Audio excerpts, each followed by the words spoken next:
पिछले 7 दिनों में दुनिया और भारत की राजनीति में जो हुआ उसका असर सीधा आपकी जेब, आपकी नौकरी और देश की राजनीति पर पड़ सकता है। अमेरिका ईरान युद्ध, नीतीश कुमार का मुख्यमंत्री पद छोड़कर बिहार से दिल्ली जाना, ममता बनर्जी का टकराव और अडानी पर विदेश में केस, कैसे ये आपके रोजमर्रा की जिंदगी पर असर डालने जा रहा है, आइए जरा इसे समझते हैं। पिछले हफ्ते दुनिया का सबसे बड़ा संकट सामने आया। अमेरिका और ईरान के बीच सीधा युद्ध शुरू हो गया। अमेरिका और इजराइल के हमलों के बाद पूरे मिडिल ईस्ट में तनाव फैल गया और कई जगहों पर मिसाइल से हमले हुए।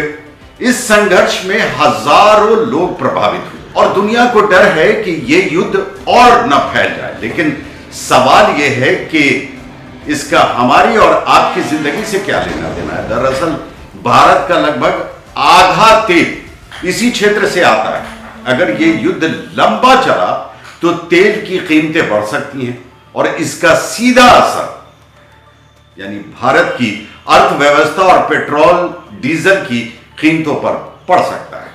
यानी अगर युद्ध बढ़ता है तो महंगाई बढ़ना लगभग तय। एक और बड़ी चिंता, मिडिल ईस्ट में लगभग 1 करोड़ भारतीय काम करते हैं। अगर हालात बिगड़ते हैं तो लाखों भारतीयों की सुरक्षा और नौकरी खतरे में पड़ सकती है। अब बात करते हैं राजनीति पर। बिहार में एक बड़ा राजनीतिक झटका तब लगा जब मुख्यमंत्री नीतीश कुमार ने बिहार यानी मुख्यमंत्री पद छोड़ने का फैसला किया और वो दिल्ली जाना चाहते हैं, यानी सांसद बनना चाहते हैं। यह कदम सिर्फ बिहार की राजनीति नहीं बल्कि पूरे देश की विपक्षी राजनीति को प्रभावित कर सकता है, क्योंकि नीतीश कुमार लंबे समय से विपक्षी गठबंधन की राजनीति में अहम चेहरा माने जाते थे। अब सवाल यह है कि क्या यह सिर्फ राज्य की राजनीति है या 2029 की राष्ट्रीय राजनीति की शुरुआत। उधर पश्चिम बंगाल में भी टकराव तेज हो गया।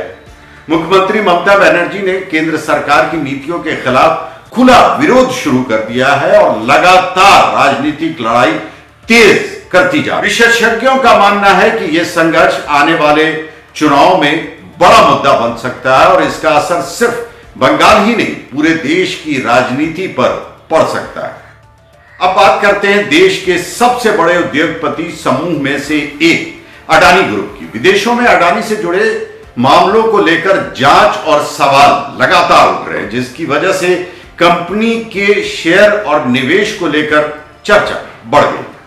अगर अंतरराष्ट्रीय निवेशकों का भरोसा कमजोर हुआ तो इसका असर भारतीय बाजार और निवेश पर भी पड़ सकता है।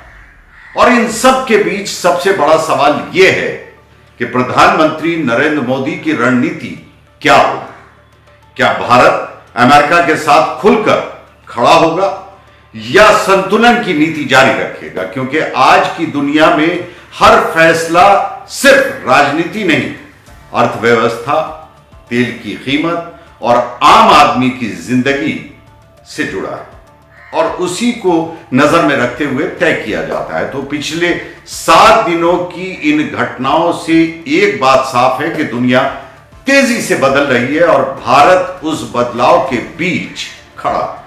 अब सवाल आपसे, क्या आने वाले समय में दुनिया और ज्यादा अस्थिर होने वाली है या भारत इस संकट से मजबूत होकर निकलेगा? अपनी राय कमेंट में जरूर लिखें।